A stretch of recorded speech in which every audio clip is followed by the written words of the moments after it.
الحمد لله وكفى وسلام على عباده الذين اصطفى أما بعد فأعوذ بالله من الشيطان الرجيم بسم الله الرحمن الرحيم يسألونك عن الخمر والميسر قل فيهما إثم كبير ومنافع للناس وإثمهما أكبر من نفعهما وقال تعالى لا تقربوا الصلاة وأنتم سكارى وقال تعالى يا أيها الذين آمنوا إنما الخمر والميسر والأنصاب والأزلام رجس من عمل الشيطان فاجتنبوه لعلكم تفلحون وقال رسول الله صلى الله عليه وسلم كل مسكر حرام أو كما قال عليه الصلاة والسلام صدق الله العظيم وصدق رسوله النبي الكريم ونحن على ذلك لمن الشاهدين والشاكرين والحمد لله رب العالمين.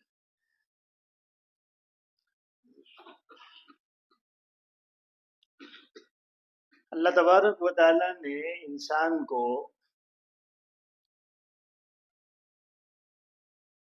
اپنی تمام مخلوقات میں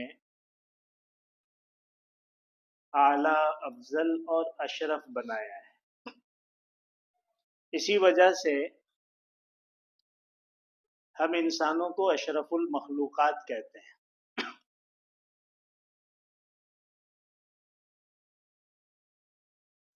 اللہ تعالیٰ نے انسان کو جن نعمتوں سے نوازا ہے ان نعمتوں میں ایک عظیم نعمت عقل کی نعمت ہے. غور و فکر کرنے کی جو صلاحیت اللہ تعالیٰ نے دی ہے، تدبر اور تفکر کی جو صلاحیت دی ہے، جو عقل کی بنیاد پر ہوتا ہے، یہ اللہ تعالیٰ کی ایک عظیم نعمت ہے.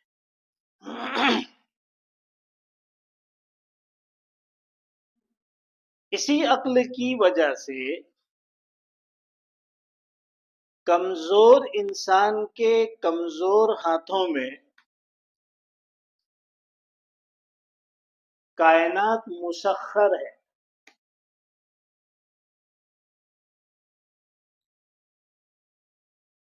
اللہ تعالیٰ کی کیسی بڑی بڑی مخلوقات ہیں. آسمان کو، زمین کو، پہاڑوں کو چھوڑ دیجئے، حیوانات ہی میں دیکھ لیجئے کیسی بڑی بڑی طاقتور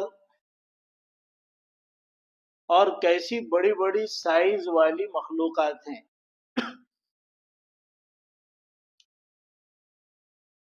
لیکن انسان اس پر بھی قابو پا لیتا ہے.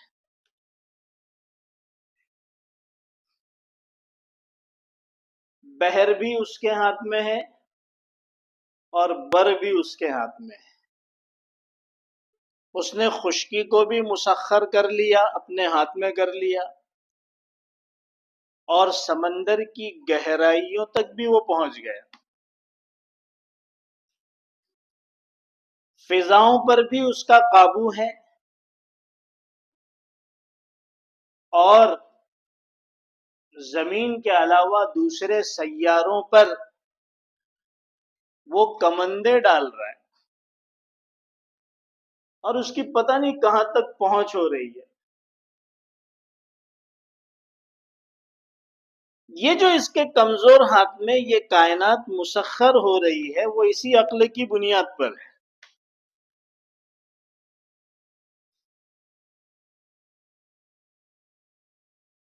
کہ اللہ تعالیٰ نے اس کو عقل سے نوازا ہے. اس کو غور و فکر کی صلاحیتوں سے نوازا ہے، اس کو تدبر و تفکر کی خوبیوں سے نوازا ہے. جب یہ اپنے اس عقل کی صلاحیتوں کو کام میں لا رہا ہے تو ساری کائنات کو اپنے ہاتھ میں لا رہا ہے، مسخر کر رہا ہے. اسی وجہ سے اللہ تعالیٰ نے قرآن میں بار بار غور و تدبر کا حکم دیا. افلا تدبرون افلا تفکرون، کیا تم تدبر نہیں کرتے، اپنی عقل کا استعمال نہیں کرتے؟ کیا تم سوچتے نہیں؟ ہم نے تمہیں عقل کی نعمت سے نوازا ہے، اس کو استعمال میں نہیں لاتے؟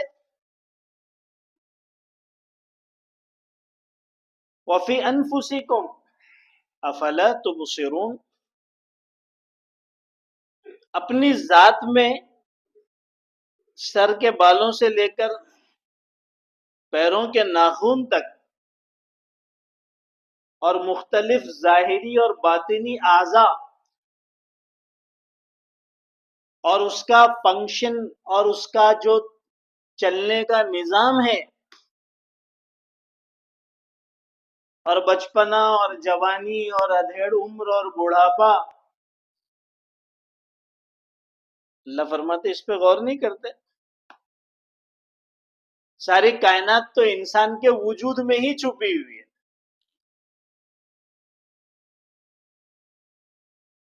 تو جب انسان نے عقل کا استعمال کیا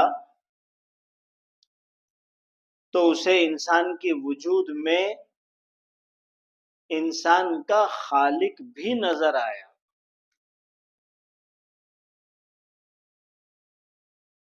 اللہ تعالیٰ نے قرآن میں بار بار حکم دیا، کائنات میں غور کرو، آسمان کو دیکھو کس طرح بغیر ستون کے کھڑا ہے، زمین کو دیکھو کیسی صلاحیتیں ہم نے رکھی ہیں، پانی کو دیکھو جس سے ہم نے ہر چیز کو وجود بخشا.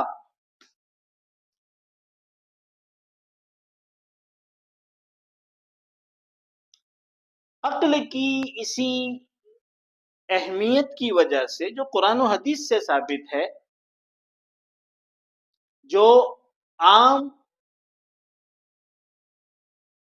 سوچ اور عقل سے ثابت ہے، اسلامی قانون کے ماہرین اور فلاسفہ کہتے ہیں کہ جتنے اسلامی احکام ہیں، جتنے اسلامی احکام ہیں جس کو ہم شریعت کہتے ہیں، یہ سارے اسلامی احکام 5 بنیادی مقاصد پر مبنی ہیں. یعنی ان کے 5 بنیادی مقصد ہیں. پہلا مقصد کیا ہے؟ سارے احکام کا دین کی حفاظت. دوسرا مقصد ہے جان کی حفاظت. تیسرا مقصد ہے مال کی حفاظت. چوتھا مقصد ہے نسل کی حفاظت. اور 5واں مقصد ہے عقل کی حفاظت. آپ سارے احکام پر غور کر لیں، آپ کو ان 5 مقاصد میں سے کوئی نہ کوئی ایک مقصد اس حکم میں ملے گا. دین کی حفاظت، جان کی حفاظت، مال کی حفاظت، نسل کی حفاظت یا پھر عقل کی حفاظت. یہ پوری شریعت کے احکام کے بنیادی 5 مقاصد ہیں. اسی کے اطراف میں سارے احکام گھومتے ہیں. اس سے پتہ یہ چلا کہ عقل کی صلاحیتوں کی حفاظت کرنا، عقل کی قوتوں کو برقرار رکھنا اور عقل کی صلاحیتوں کو ضائع ہونے سے اور نقصان سے بچانا، یہ ہمارے اسلام کا، ہماری شریعت کا، ہمارے دین کا بنیادی مقصد ہے کہ انسان اپنی عقل کو محفوظ رکھے، اس کی صلاحیتوں کو محفوظ رکھے، اس کو ضائع ہونے سے بچائے، اس کو نقصان سے بچائے۔ یہ ہمارے دین کی بنیادوں میں سے ایک اہم بنیاد اور بنیادی مقصد ہے۔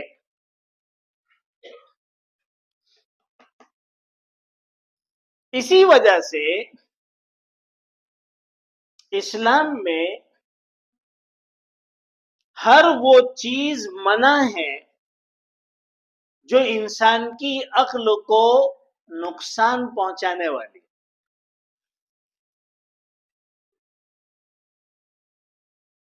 کھانے پینے میں بھی ان چیزوں کو منع کیا گیا جو انسان کی عقل کو نقصان پہنچاتی ہیں، اور دوسرے کاموں میں بھی اسے ان چیزوں سے منع کیا گیا جو انسان کی عقل کو نقصان پہنچاتی ہے۔ ویسے تو آپ جانتے ہی ہیں کہ چیزوں کا اثر انسان کی ذات پر، اس کے روح پر، اس کے جسم پر، اس کے اخلاق پر پڑتا ہے۔ جیسا کھاؤ گے ویسا اثر آپ کی روح پر ظاہر ہوگا، جیسا پہنو گے اس کا اثر آپ کے روح پر، آپ کے اخلاق پر ظاہر ہوگا، جیسے ماحول میں رہو گے اس ماحول کا اثر آپ کی ذات پر نظر آئے گا۔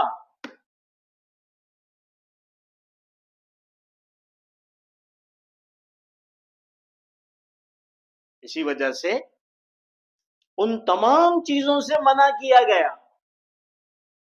جس سے عقل کو نقصان پہنچتا ہے، عقل میں فطور پیدا ہوتا ہے، عقل میں خلل آتا ہے۔ اسی وجہ سے اسلام میں نشہ حرام ہے۔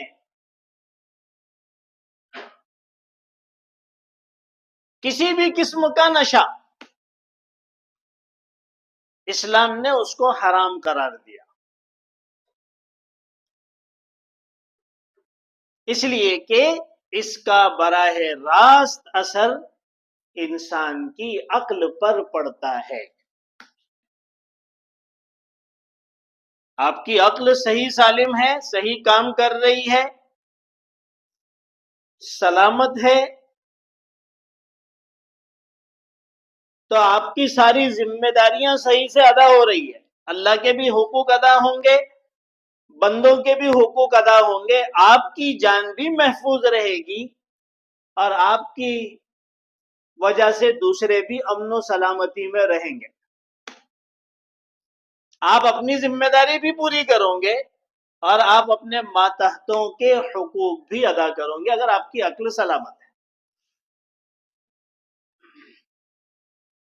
آپ کو اس بات کا احساس رہے گا کہ میری کیا ذمہ داریاں ہیں۔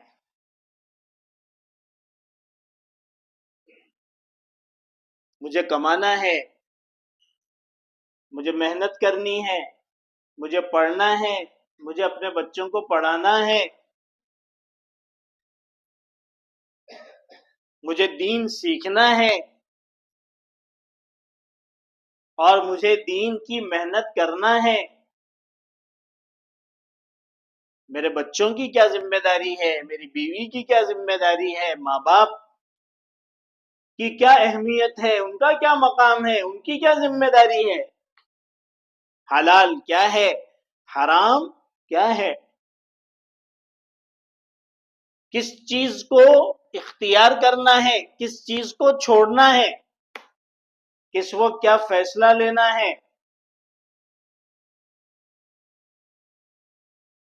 غصے کو کنٹرول میں رکھنا ہے، محبت بھی اللہ کے لیے ہو، عداوت بھی اللہ کے لیے ہو، اپنی ذات کے لیے یہ چیزیں نہ ہو۔ یہ اور اس طرح کی بہت ساری اچھی اچھی باتیں، اچھے اچھے اخلاق، اچھی اچھی عادتیں، یہ اس وقت ہوتی ہے جب عقل سلامت ہوتی ہے۔ آپ کی ذات سے پھر کسی کو خطرہ نہیں رہتا، لوگ معمول رہتے ہیں، اچھا آدمی ہے بھائی، یہ کسی کو تکلیف نہیں پہنچاتے۔ لیکن اگر یہی عقل پر پردہ پڑ جائے، عقل میں خلل آ جائے، تو پھر یہ ایک سماجی حیوان بن کر دنیا کے سامنے آتا ہے۔ انسانی شرافت اس میں سے نکل جاتی ہے، اسے نہ اپنا احساس ہوتا ہے، نہ اپنے بال بچوں کا احساس ہوتا ہے، نہ عام انسانوں کے حقوق کا خیال ہوتا ہے، نہ اخلاق کا کوئی پاس و لحاظ ہوتا ہے، نہ بڑوں اور چھوٹوں کے بیچ فرق اس کے نزدیک رہتا ہے، نہ لوگوں کا عزت و احترام اس کی نگاہوں میں کوئی چیز ہوتی ہے۔ وہ دنیا سے اور دنیا کے لوگوں سے بے بہرا ہو کر اپنی زندگی گزارتا ہے، اس لیے کہ اس کی عقل پر پردہ پڑ گیا ہے، اس کی عقل سلامت نہیں ہے۔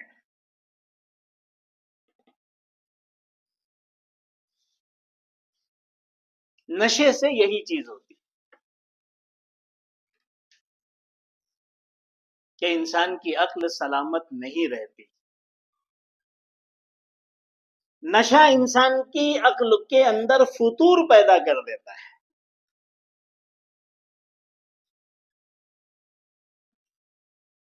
نشہ زدہ آدمی دوسروں کے لیے، سماج کے لیے، ماحول کے لیے، گھر والوں کے لیے ایک مصیبت بن جاتا ہے۔ ظاہر سی بات ہے، اسلام جس کے نام ہی میں سلامتی ہے، امن ہے، راحت ہے، سکون ہے، چین ہے، حفاظت ہے، وہ ایسی گندی چیز کی اجازت کیسے دے سکتا ہے؟ اسی وجہ سے اسلام نے نشے کو حرام قرار دیا۔ حضور اکرم صلی اللہ علیہ وسلم جس زمانے میں تشریف لائے، اس زمانے کی پہچان ہی نشہ تھی، کوئی ایسی برائی نہیں تھی جو اس دور کے لوگوں میں نہ ہو۔ سرمایہ افتخار شراب ہوا کرتی تھی، جس کے پاس جتنی پرانی شراب ہو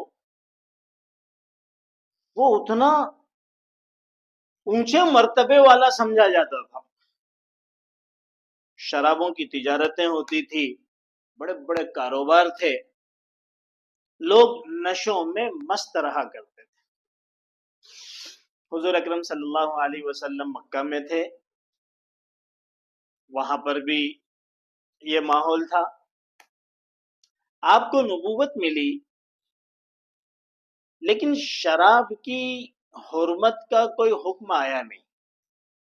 13 سال آپ مکہ میں رہے، ویسے بھی مکہ میں احکام کم اترے، زیادہ تر توحید اور رسالت اور آخرت کی ہی باتیں چلی کہ لوگ جو توحید چھوڑ کر شرک میں مبتلا ہو چکے ہیں وہ توحید میں آ جائیں، رسول کی رسالت پر ایمان لے آئیں، اور آخرت کو جو بھولا بیٹھے ہیں اس کو جان لیں، کیونکہ بنیادی عقیدے یہی تین ہیں: توحید، رسالت اور آخرت۔ تو ابتدائی 13 سال تو تقریباً اسی دعوت میں اور اسی کی تبلیغ میں گزرے۔ زیادہ تر احکام جو ہے وہ مدینہ ہجرت کے بعد آئے ہیں۔ حضور اکرم صلی اللہ علیہ وسلم ہجرت فرما کر مدینہ تشریف لائے۔ لوگ مسلمان بھی ہو رہے ہیں اور شراب بھی پی رہے ہیں، کیونکہ شراب کی حرمت کا حکم نہیں تھا اور اس وقت سماج میں شراب عام تھی اور پہلے سے عادی تھے۔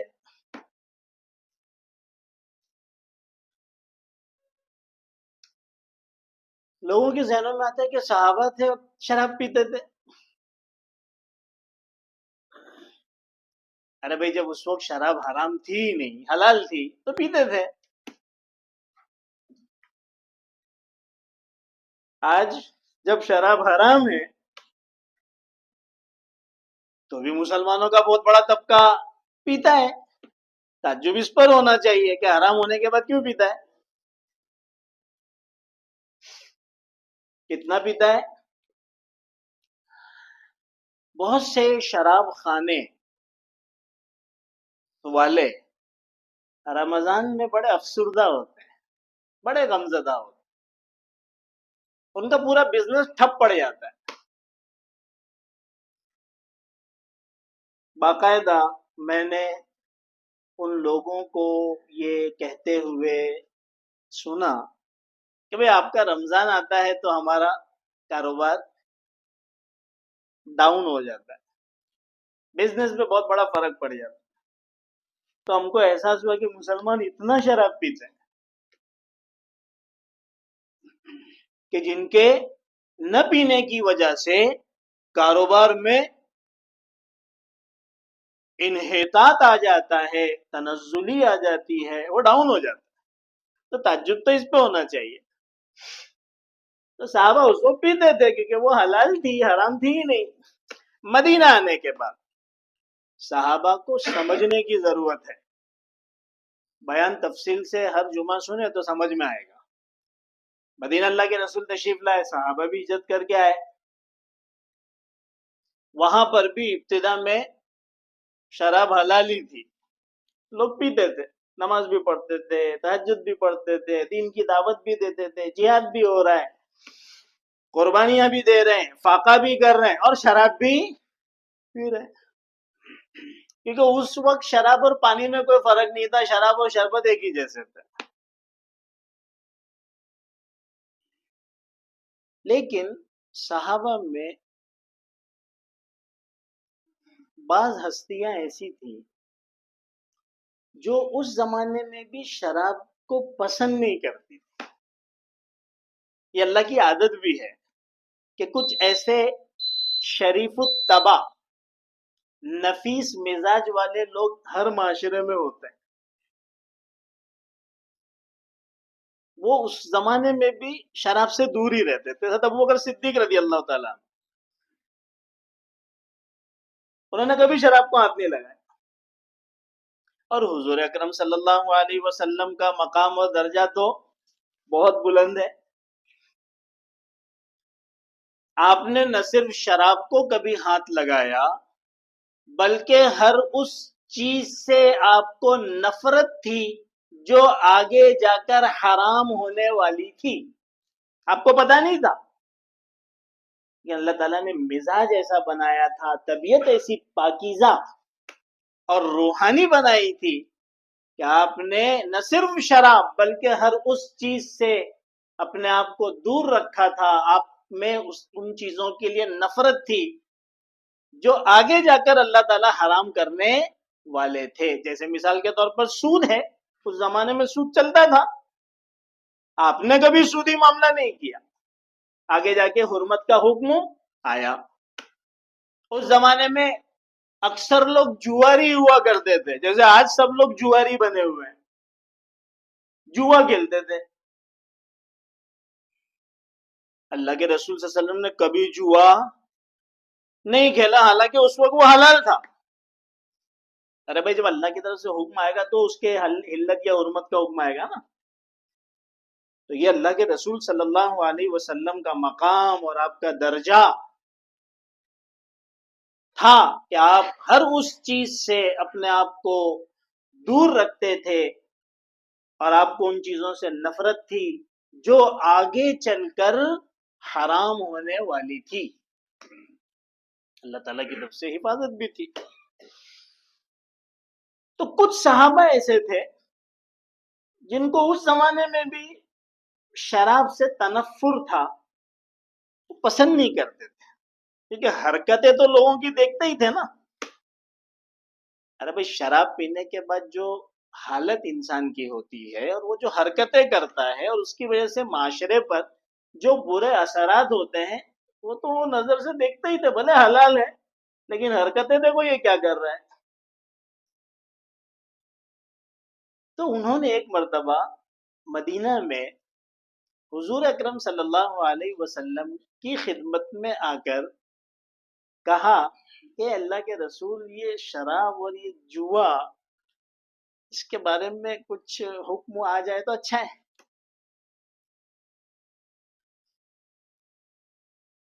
یہ چیز اچھی نہیں لگتی۔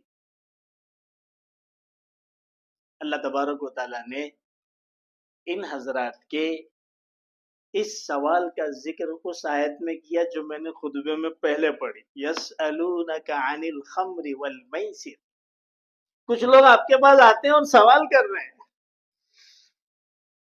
شراب کے متعلق اور جوئے کے متعلق۔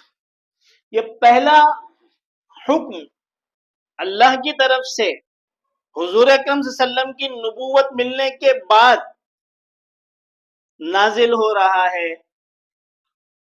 قل فیہما اثم کبیر ومنافع للناس واثمہما اکبر من نفعہما۔ تو اے نبی، ان کے سوال کا جواب یہ دیجئے کہ ان دونوں چیزوں میں بہت بڑا گناہ ہے، یعنی یہ بہت بڑے بڑے گناہوں کا سبب بنتے ہیں۔ ومنافع للناس، اور تھوڑا بہت فائدہ بھی ہے لوگوں کے لیے، لیکن وَإِثْمُهُمَا أَكْبَرُ مِن نَفْعِهِمَا، اس کے فائدے کے مقابلے میں اس کا گناہ بہت بڑا ہے۔ کیا انداز ہے اللہ کا۔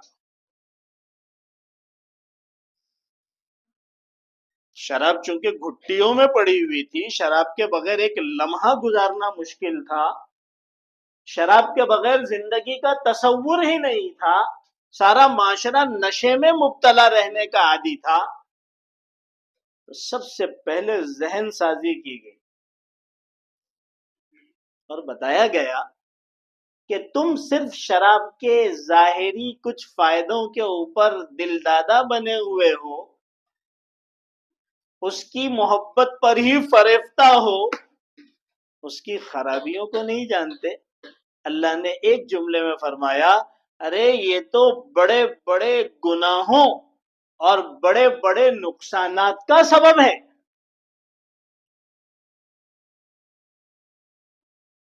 اور جس نفع کو تم پیش نظر رکھ کر اس کے پیچھے لگے ہوئے ہو، اس نفع کے مقابلے میں اس کے نقصانات بہت زیادہ ہیں۔ اس میں بھی لیکن حرمت کا حکم نہیں آیا کہ شراب حرام ہے۔ ایک مشورہ اللہ نے ضرور دیا۔ دیکھیے، باتوں کو سمجھنے والے الگ الگ قسم کے لوگ ہوتے ہیں، ہر ایک کا دماغ الگ ہے۔ کوئی اشارہ سمجھ جاتا ہے کہ میرے بزرگ، میرے بڑے کیا کہنا چاہ رہے ہیں، اشارے سے ہی سمجھ جاتا ہے، انداز سے ہی سمجھ جاتا ہے، حرکتوں سے ہی سمجھ جاتا ہے۔ اور کچھ ایسے ہوتے ہیں صاف بولو تو بھی سمجھ میں نہیں آتا۔ تو ایک بات تو طے ہے کہ اللہ تعالیٰ نے اس جواب میں شراب کی حرمت کا حکم نہیں دیا، یہ نہیں فرمایا شراب حرام ہے، لیکن بعض صحابہ قرآن کے اس انداز بیان سے سمجھ گئے کہ اللہ یہ مشورہ دینا چاہتے ہیں کہ بھئی یہ چیز قریب جانے کی نہیں ہے، یہ چیز اپنے استعمال میں لینے کی نہیں ہے، اس لیے کہ اس میں خرابیاں بہت ہے۔ جب بہت زیادہ خرابیاں ہیں اور تھوڑا سا فائدہ ہے تو کوئی بھی عقل مند آدمی اس تھوڑے سے فائدے کے لیے بہت ساری خرابی اپنانے کے لیے تیار نہیں ہو سکتا۔ چنانچہ اس آیت کے نازل ہونے کے بعد ہی بہت سے صحابہ شراب سے دور ہو گئے، بھائی ہم تو شراب نہیں پیئیں گے، حالانکہ بھی حرمت کا حکم آیا نہیں، معاملہ چلتا رہا۔ دوسرے صحابہ نے کہا کہ اس میں کوئی حرمت کا حکم تو آیا ہے نہیں، اللہ تعالیٰ یہ کہنا چاہتے ہیں کہ بھائی یہ بہت سارے مفاسد کا، بہت سارے نقصانات کا، بہت ساری گناہوں کا سبب ہے، تو ہم ان گناہوں سے بچے رہیں گے، شراب بھی پئیں گے اور گناہوں سے بھی بچے رہیں گے۔ اللہ کے رسول نے بھی کچھ نہیں فرمایا، ٹھیک ہے بھائی پی رہے تو پیو۔